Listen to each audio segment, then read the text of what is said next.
Welcome back, everyone, to the Direct Selling Accelerator podcast. My name is Sam Hind, and today I am joined by the amazing Colleen from Senegence. Welcome on in, Colleen. Thank you very much. Lovely to be here.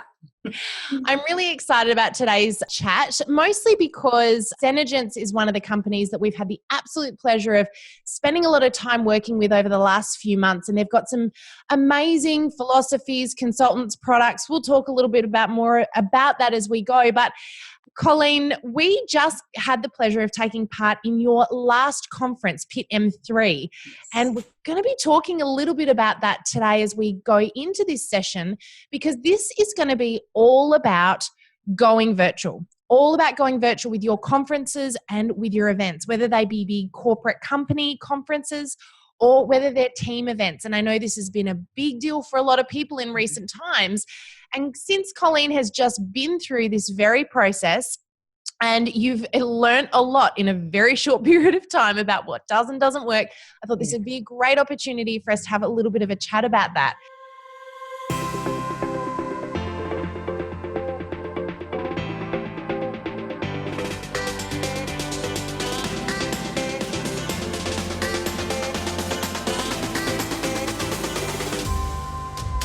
So before we kick off though, can you tell us a little bit about your background, maybe how long you've been with Senegence or in the direct selling industry for, and tell us a little bit about Colleen. Sure. So I've been with Senegence for 1 year now, and very steep learning curve. I knew nothing about direct selling, about the industry at all. And before that, I was with Clubs Queensland, which is all like clubs and, all your surf clubs and your RSLs and all of those gorgeous places. I really did fall in love with that industry. And then before that, mainly with hotels. And wow, very different industries. Very different, yeah. And worked for Quicksilver as well for a long time over in France. So I've sort of lived in a couple of different countries and all of that, and brought all of my expertise to right here, right now, which is with Senegence. And as you mentioned, going virtual, I need to have to relearn the whole thing. Yeah. Right. So your role with Senegence is in events, is that right? That's right. I'm one of the global event managers. We have myself here in Australia, and I look after Australia and New Zealand, and I help out with Hong Kong at the moment only because we're virtual. And then we have my direct boss sits in Oklahoma, in Tulsa, and I have two counterparts over there as well that between them, they look after Canada, America, Mexico, and Puerto Rico. Wow. Okay. And so up until this year, how many conferences were you doing in person per year for Senegence? Yeah. So we do 4 a year, 4 main ones, one every quarter. So, that seems like a lot. Yeah, but it's every 90 days. And the idea is that there's different training at each one. So there's something for everyone throughout the year. And it brings everyone together, and it's that peak. And when you're like, I just don't know anymore, we get them all together, we give them more training, more support. I like that. And they can take off again for another 90 days. So it sort of catches them before they go into that lull and keeps them motivated and inspired and excited. And the conference that we just had, PIT M3, which stands for Princess in Training. Mm-hmm. Now, what's the last bit? M3 is like marketing cubes, so it's like media, there'd have to be some special code there. Media, marvels, and marketing. So it's all social media. Yeah. So that whole conference was, and I got to watch the rest of the conference as much as, we were involved in the keynote side of things. We got to see what happened throughout that period, and it was all about social media. So I love that, because a lot of conferences kind of pull in everything into 2 or 3 days where you cover all topics, but you guys are a lot more specific about the way that you do that, which is very specific. Awesome. Yeah. And so now, before we get in, we have to talk about the obvious, because I was going to ask you this at the very, very start, was what lip sense color are you wearing today? So today it's a combination. Let me show you. I love the fact that you can combine them. So guys, just if this is the first time you're listening, you won't have heard me talk about lip sense before, but I do a lot of keynote speaking and webinars that they can go for anything up to 3 hours. So normal lipsticks do not work for me because they're gone within 5 minutes. I'm a lip licker too. So I tend to we've had this conversation, Colleen, behind the scenes. I am too. But this stuff stays on for 12 hours. When I put it on in the morning, it's on when I go to bed at night. Okay, you take it off. You don't wear it to bed. But the point is it stays on. It's amazing. Anyway, just a little plug. It was very important. But tell us about the colour you're wearing, because you actually combine colours, which is super cool that you can do that.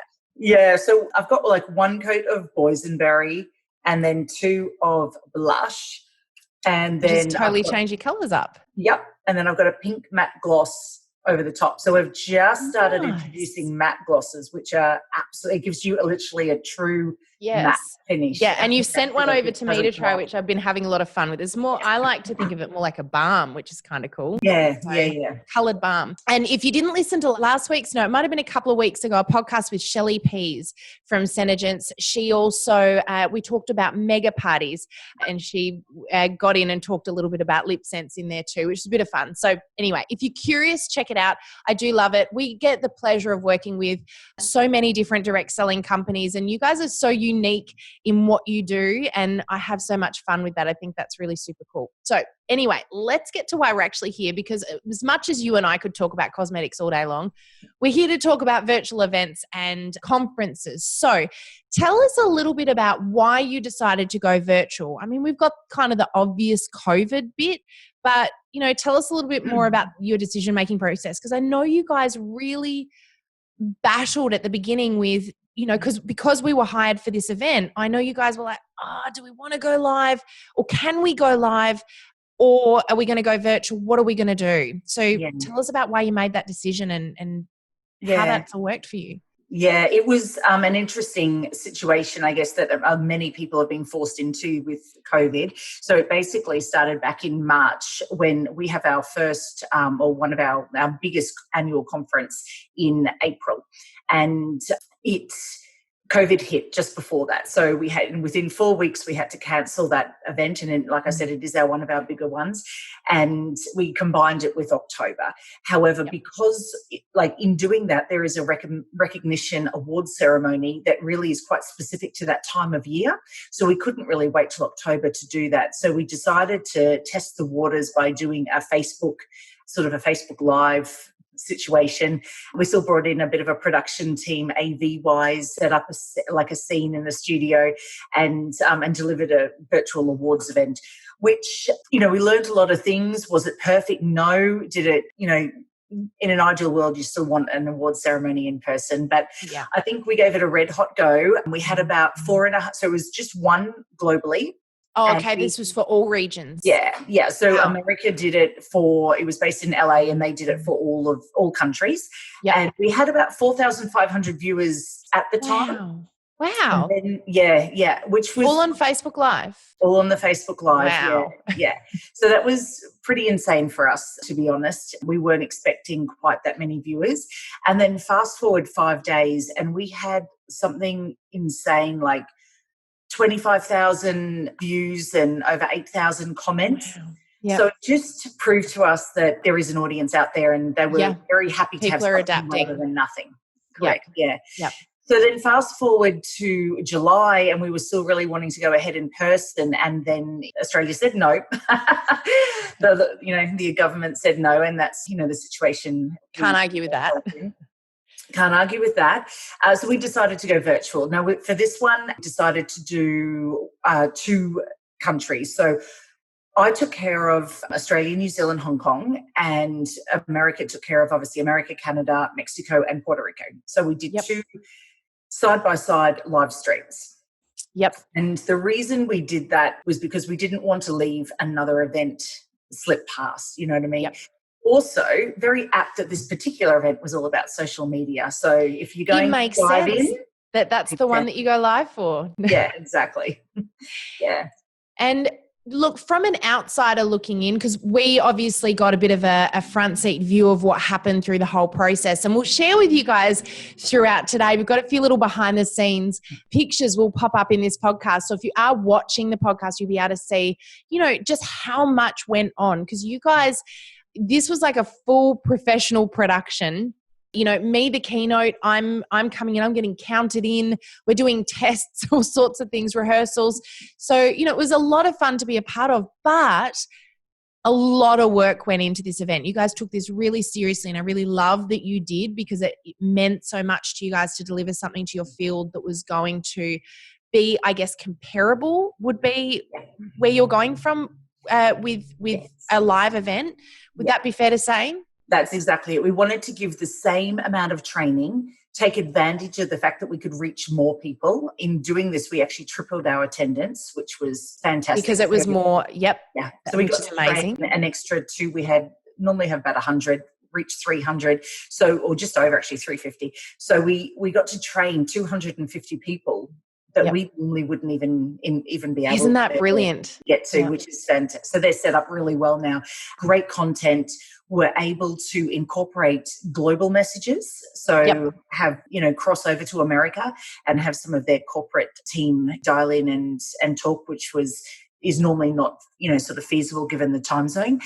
And I've just lost my train of thought. Where were we? So you were able to get more people there, and you were dialing into other regions as well and getting them involved, crossing over, which is kind of cool, because that's definitely not something that tends to work seamlessly when you do an in-person event. People go, oh, here's the bit when we, look at the screen, whereas they're looking at the screen the whole time. So but you guys did do it very seamlessly. I've got to ask, how much prep went into the run sheet, the schedule? That probably took me almost 2 months to get perfected. Right. Okay. Working on you made it look so simple, yet when I looked at it, you're actually watching it, everything was perfectly synchronized and timed, and it was really impressive. Yeah. I think we had one run sheet, but there was a section for this screen and what people were viewing, goodness. And then what we were doing it. It was, there was many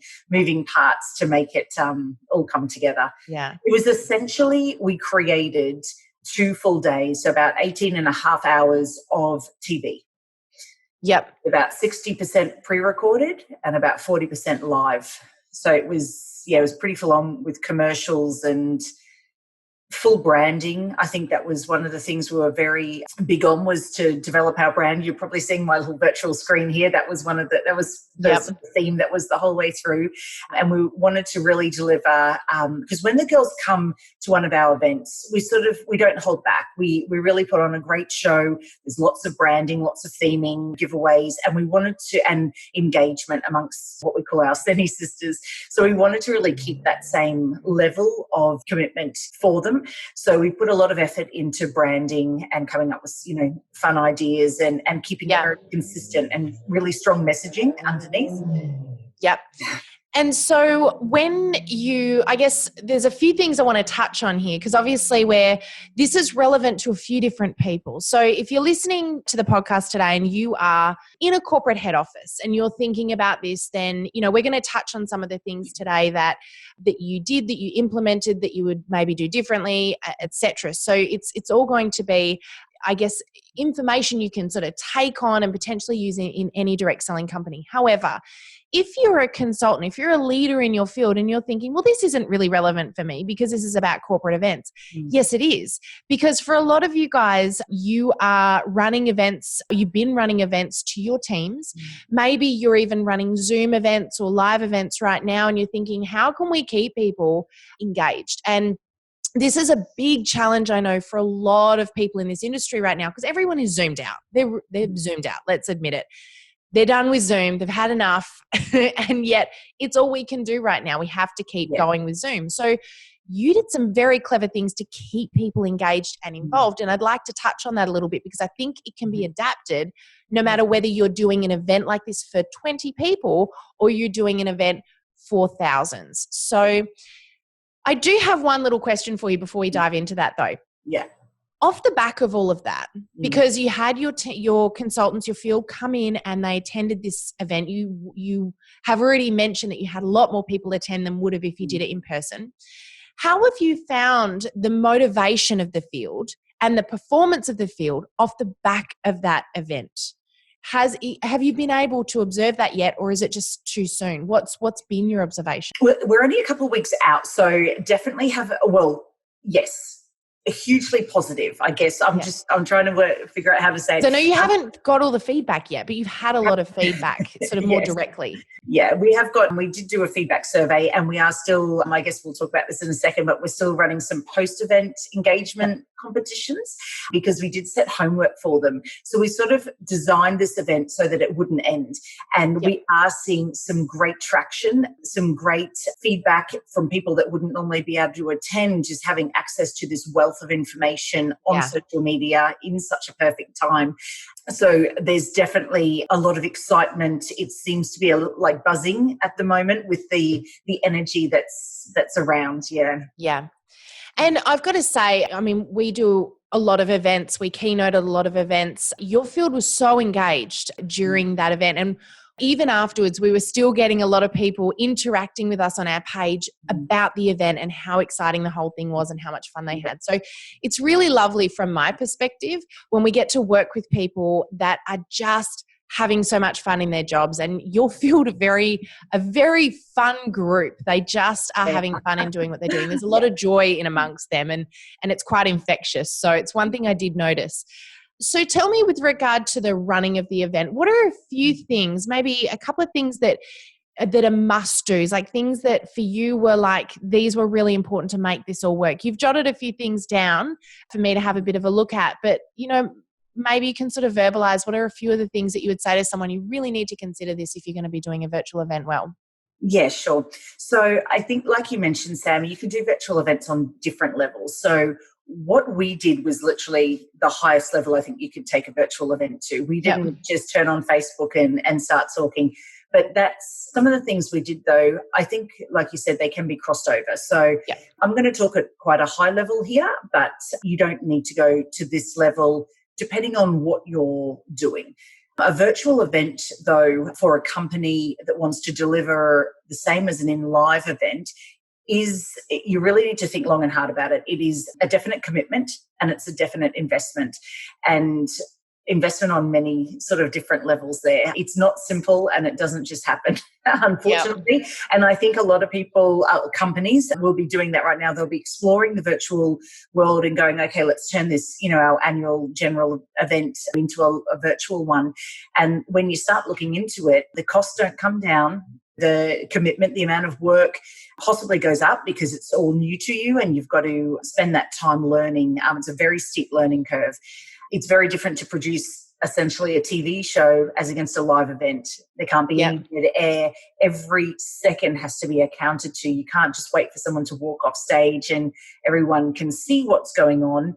No one can see what's going on. So there's a lot of things. Can't cover the space like you would if you're on stage and you were filling the No. When you were driving in the car and then there's that 10-second radio silence when they haven't realised and everyone is panicking. Yes. That's it. You're like, what's going on? You're just imagining behind the scenes they're all running around like headless chooks trying to figure out how to fix it. Yeah. So really consider your level of investment. Obviously, we invest heavily in our field. We love our girls. We love everything about what we do. And boys, I got told off for just the girls part. Yes, no, there are. We have some sending men as well. We do. We really invest in supporting them. So corporate decided they wanted to go ahead and do this. So we're talking like it really doesn't you think of how much you want to spend on an event, whether it's 50,000, 100,000, 200,000, 500,000, it's whatever it is, it's not going to particularly bring the overhead cost down that much because there's a lot of audiovisual involved, a lot of production, a lot of marketing, a lot of design, the platform itself. So you need to, I think, number one learning for me was to surround myself with really supportive, knowledgeable partners. We really do. A little plug here for Trending Media, who are our videographers. They've been with us for years. They are fantastic. They, are all about TV, so it wasn't even new for them. Yeah. There were some things. They were very good and very professional too, I've got to say. And I think that's, having the support and the people. Yes. This is something that I noticed you guys did really well with this, but I think it's so important across the board in every space is that you've got to pull in the people that are best at what they do instead of trying to cut corners corners, especially if you want something like this to go seamlessly. The thing you guys did very clearly was you pulled the right people in. I mean, you obviously pulled in the right keynote speaker to talk about social media. Of course. But you also, sorry, just shameless plug there. You also pulled in, of course, the right people to do the production. And that was something you had on your little list here was, talking about if you want to go to that level, then having a production team, you said that you felt was really important. Yeah. You have to rely on them so much that it's a given that you have to choose very wisely who you work with. The audio visual company as well that you choose, we use Microhire, and again, they are extremely knowledgeable and just learning curve as well in some respects for some of the people in the team that we had from them, but everyone was willing to learn, researched, took us there, took us to the next level. Yeah. And then you've got the actual platform that you want to use. I think that was a big thing because what platform do you choose? What can it do versus? Oh, and there's so many, right? Yeah. We ended up choosing a platform called Thinkific, and it's an educational program, American company. So our American counterparts, counterpart to Microhire, who were helping the US team, a company called Catapult, work with Thinkific to create our platform. We ended up calling it the CineStream. Because it was quite customized to you, the platform that you used. Yeah. And that was very clear because it was fully branded and you were able to pull various different things in and out of it, right? Yes, exactly. Yeah. So we designed 3 packages. I guess the next thing is to look at what you want to offer, and you really need to invest time into creating the story and looking at every single thing around it. Now that takes a lot more time than you'll realize. So really be aware that there's a lot of work there. It doesn't just come together quickly. We thought we would try and cover some different bases with different price packaging so that everyone had an opportunity. So we had 4 different packages. And Thinkific was a platform that would allow that because we had different inclusions. So if you logged in and you were on the basic package, you only saw what was included in the basic package. Yeah. If you were a superstar, then you saw everything that we actually possibly could offer. So it's it really depended, and that platform was great. So I think you need to really look at that. If you're not doing all of that, if it's not ticketed, all of this, then, something as simple as Facebook is going to, It's going to work. And I've seen people do those same, you buy different tickets to online events just through Zoom or Facebook as well. We've got another company we're doing some work with at the moment in direct selling who also they're doing, I guess, a smaller version of a conference online, but what they'll be doing is giving different tickets, which will give them different Zoom accesses. So they'll, you'll be sent the links for these trainings or these sessions if you sign up to this, these sessions if you sign up to this, and these sessions, plus you'll get a swag box or something like that. So there's loads of ways to adapt that, but you guys did that really well as well by being able to say, hey, you're either on basically it was the base, the medium, or the superstar plan. Yeah, basic, star, superstar. And then we had a 1-day package for both Friday and Saturday if you wanted just to watch. You just wanted a teaser if you've not been to an event, didn't have the money, wanted to see what it was like, and you could just buy a 1-day package. And could they upgrade partway through if they kind of went, this is amazing and I want the rest? Were they able to do that? You can. We didn't allow it this time around because we were learning and there was so much learning to do. That a lot of wheels moving. Halfway through would have been just a little bit difficult to handle. I've no doubt that in the future that we will allow that. Just for us, we sort of erred on the side of caution this time around. Yeah, which makes perfect sense. But you definitely can. It is a thing, but So tell me if there was anything you could do differently if you would do, well, I mean, I'm sure you'll do this again, but what are some of the things that you learned that you went, maybe that's something that we will consider differently next time? I'm sure you've got some of those things on your list. Yes, I think it's just hard. I think the communication that we sent out was really good.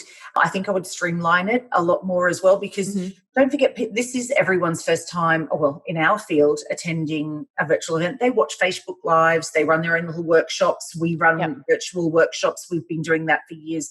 But to attend a virtual in-person event, we had to work out how to keep them engaged, and we had to actually teach them how to attend a virtual event. So there's a lot of prep in that, actually, a lot of communication. And I think, that's a really good point. we had to teach them or, inform them on how they could engage. And we ran how to get the most out of the event. How to get the most out of the event. And we actually had that in our workshop. In our workbook, our downloadable workbook, a whole page on how to, instructions to watch. Instructions to watch, what to wear. Like, are we going to have breaks? Yes, we are going to have breaks. What's on during those breaks? And, we included a live hashtag feed.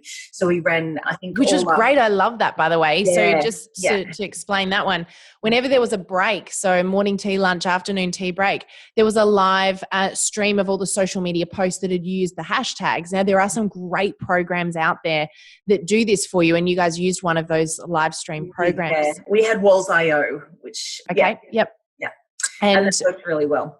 We might even pop that in the show notes if people want to check that out, because it's really cool for any event. We've used those live stream walls before at live events. I know that with a couple of the events that we've been involved in helping with, they will have it up on the big screen while everyone's on break. So they're more encouraged then to put social media posts up about the event. So you guys had a lot of people taking selfies of them watching the event, or them with their swag box, which is something else I want to talk to you about.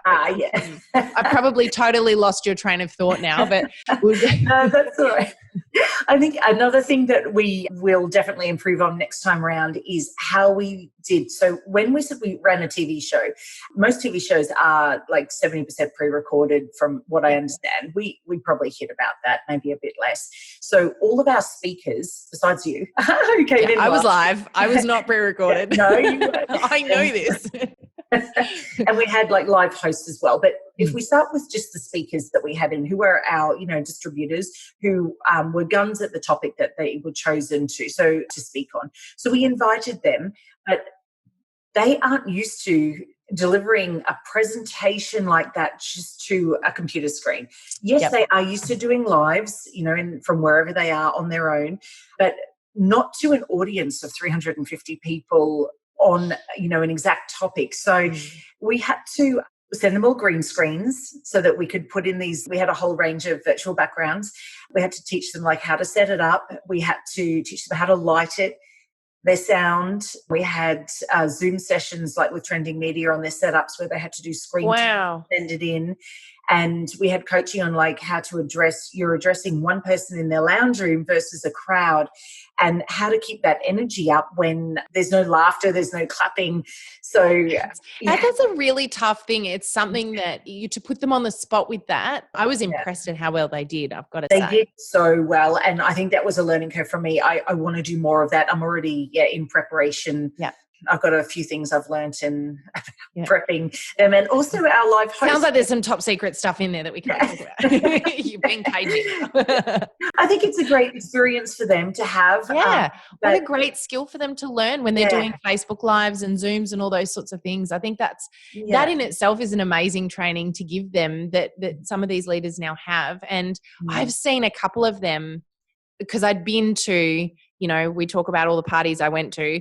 I'd been to some of their parties prior to this, and I've seen a couple since, and actually have seen a big difference for those people that presented in the way they're now presenting their lives and their Zooms. So, it's another thing maybe companies could consider, if they hadn't before, how could we train our field a little bit better in professionally delivering on video? Yeah, true. Just a thought. That's just a, out of the blue thought there. Yeah. Because there are a lot of green screens, you can get just like pop-up ones, or we use the material situation. But what we did is we had like a Zoom call for them. So we would all dial into the Zoom, and that would be on a device that they weren't filming on. Okay. Yep. And then we had the device they were filming on set up like so the back of their phone with specific settings, and it all had to be positioned so that you've got this much room sort of above your head, and all of this. And the sound. So there was a lot that went into teaching them how to to work with all of that. I mean, it's all equipment they're used to, but it's just was done differently. And then they had to record that on their phone and send it in. And then we had our videographers edit it together with their PowerPoint, because don't forget they all had PowerPoints as well. Yeah. We even did a dual one where they talked to each other. So that was I saw that too. I was like, all right. Like they hit their hands and So it was a Like, little. how is this going? They did a great job. Yeah. No, it was really good. There was some really fun stuff going on in there. Now, just quickly before we wrap up, I also wanted to ask you a little bit about the swag box, because this is something that I've spoken to a few different people about before. I'm like, it would be really cool if you do a virtual event where there's a swag box, so people are getting some goodies to use at the event. And I know a few companies have taken that on. You guys, I was very lucky. You sent me my own little swag box, which was a lot of fun to receive in the mail. But, what was you had a few various different things in there, and it looked like different people got different things. Is that right? No, Or did everyone got get the same thing. Okay. Everyone would Okay. have got the same thing, yeah. So with the swag boxes, how did you find that all went? Would you do anything different with those again, or was that just like a hit with everybody? Yeah, it seemed to go really well. We just wanted to, normally when they come to our events in person, they get a reg bag. And in the reg bag, there's always like some products, some fun little gifts, things like that. So we wanted to replicate that whole part for them. Obviously, there is a cost associated to it when you start adding in. I could see it was all beautifully branded, and I did still have the cup actually on my desk. I discovered the other day by accident, because I've been using, you guys sent out 2 little plastic cups. Well, that's what I got in my swag box with Senegence on them. They were different colors. So I used them for my water during the keynote, of course, because it was what everyone else had. Yeah. I didn't realize you guys had little cocktail recipes and things going out to everybody so they could mix a cocktail in there. But I went to fill it up with water and I was like, hang on a sec, my cup changed color. They're color changing cups. Yeah, they were. Oh, cool. Yeah. So we just thought, because everyone was at home and obviously using a computer, we put in like a branded mouse pad. That's what yep, here we go. Like there. this? Yeah, that's the one. Yeah, I knew I still had something here. Yeah, so we just designed the swag around like what they would be doing. Like they're at home, so we had branded slippers in there. Yeah. The cups were, so what we also did, which I think was really smart and something I would definitely do again, is so the event was all day Friday and Saturday, but on the Thursday night just prior, we had what we called a Hype It Up party. So we had everyone dial in for half an hour, and that's where like the cups were there. There was a downloadable section where once you logged in, and in those downloads we had a range of things. One of them was a lot of mocktail recipes. Yes, I saw those after every country. So that was involved. So that was kind of cool. So the cups were there to make mocktails and engage with. And then obviously we had some product. We always launch products, but this was just like a product pack. So there were just some fun gifts, in there. Just to enjoy. I think that went over really well. Every time we learn about what we should put in there and what we shouldn't, and how to improve that, what people like and don't like. And obviously they're unique to every event. So the swag was a great idea. It went over really well. And just next time I would just change what we put in there slightly. Yeah. And I think it's really great because it gets people excited in advance too. It's kind of this thing that, did they know the swag box was coming? Yes. Yeah. They did. So we had a cut-off point. Yeah. If they booked before a certain point, they got the swag box guaranteed to be delivered prior. And if after a certain point, we sent it afterwards, but it was just some might have got it before, but most of them, afterwards. We just had to change our focus on, on what we wanted to do that. Yeah. Yeah. No, I love it. It was a really great little setup, and it was very professional and very timed, beautifully timed. So just to finish off, what's the future look like for you guys when it comes to virtual versus in person? Now that you've done this once, and I mean, I know the future is uncertain as far as when will we be able to, but let's just say you had the choice. What are your thoughts around what comes for you guys next? Yeah. So I think virtual, obviously with COVID, everyone worldwide has had their eyes opened as to the fact that there is definitely a place in these times moving forward for the virtual arena. And I think some of the things that we've learnt, perfect to be kept. I think there's still a little bit of caution around taking it too far, because in person, people are desperate to still be in person. Yes. So I do caution, the use of overusing it solely on that at the moment. Yeah. But we don't have a choice at the moment. So while we don't have a choice, it's, virtual all the way, because that's the only way we can touch and feel our people. And with the way we do it with our engagement, with the challenges beforehand, that, live hashtags, and we're running all of those images up and through there, and making sure that the hosts, yell out and bring everyone in. We had a live chat going, all of that. We still need to get that engagement happening. It's really important for us. So the next event we're doing is in October, and we've just called it and said that we're going to be doing that as a hybrid event. So this is another learning curve for us all. Yeah, so changed it up again. Changed it up again. So there'll be a live component in America. So they'll have a live event in Oklahoma, and then there'll be virtual stream for us, New Zealand, Hong Kong, and then a separate virtual stream for America, Canada, Mexico, Puerto Rico, who can't. So it'll be a crossover of live and in person. Yeah. So we will actually dial in live to their stage and watch them doing certain things. And then we will have components that will have been recorded from their live stage pushed into our stream. We'll have our own pre-recorded speakers, and we will have some live from Australia too. So it's a real hybrid event. Another steep learning curve ahead, I think. We're in the middle of it right now. Yeah. Look, and it is interesting times at the moment. I think one thing that we're all learning a lot about is that there's so many possibilities. You know, when you have to, you go out and you find a way. And it's, guys, I encourage you, if you're holding off on something, whether it was you were holding off on running a virtual party, whether you were holding off on doing an event, if you were doing things in person before, there are ways.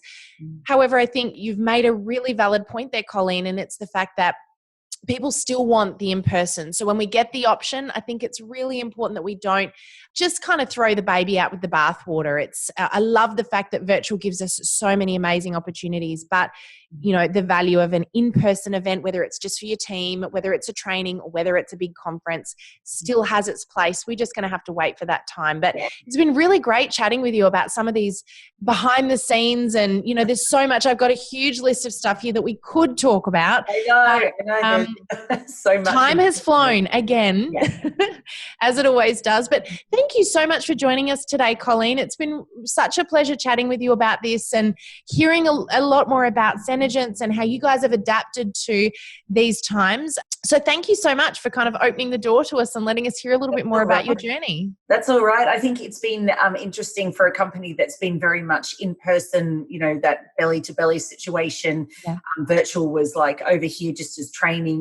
We've always done it, but just maybe not taken it as seriously. And for a company that's very focused in person to adapt so quickly, like I'm pretty proud of what we've done and how we've embraced the time. So I say to everyone, like, give it a go. You know, if anyone wants to call me to get some advice on how we went about it, how we started even thinking about putting it all together, I'm more than happy to chat, you know, on how our processes were and give some tips and tricks. And awesome. Thank you. That's great. Well, thank you again for joining us. It's been great chatting about this. I think it's probably opened up some minds out there, got some people thinking. And if this is something that, you know, maybe you've tried it and it didn't work, or you haven't tried it yet, and you're thinking, am I going to battle it? You know, just encouragement that there are some people out there that have gone out there and embraced this in lots of different spaces. And you guys have been doing this on small scale and now big scale. So you've got that knowledge from both angles, which is really great to see. But I will just say your field, from what I can see, have really embraced the virtual. They understand, and that's a really key thing here. The field understand, your team, if you're a leader, your team understands that there's only so much we can do right now. One last thing I did just think of as well that I really love to see, in the areas where they could, I noticed that some of your field gathered together in lounge rooms to watch the event together. And I know that's not possible for everyone, but what it did create was some really exciting hype. And it was like they were sort of, you know, together at the event. And I love seeing those photos coming through. So that was really great to see that people were still going, you know what, let's get together. Let's gather. Yeah. No, that was excellent. Yeah. So thanks again for joining us, Colleen. We're going to wrap it up there because, again, as always, we've gone off and chatted away and time has passed us by. But thanks so much, everybody, for joining us. Thank you again, Colleen. If you want to find out any more about Xenogens or you want to reach out to Colleen, we'll put some information in the show notes for you guys. Don't forget, if you haven't yet listened to the episode we did with Shelley Pease from Xenogens, all about mega and multi-host parties. That's a really great little podcast episode we did, all about how to take things to a different level if you're running virtual parties and events. So check that one out. You'll hear, of course, a little bit more about Xenogens in there, but have a really amazing week, everybody. Thanks again for joining us, and we'll see you again on the podcast next week. Bye for now.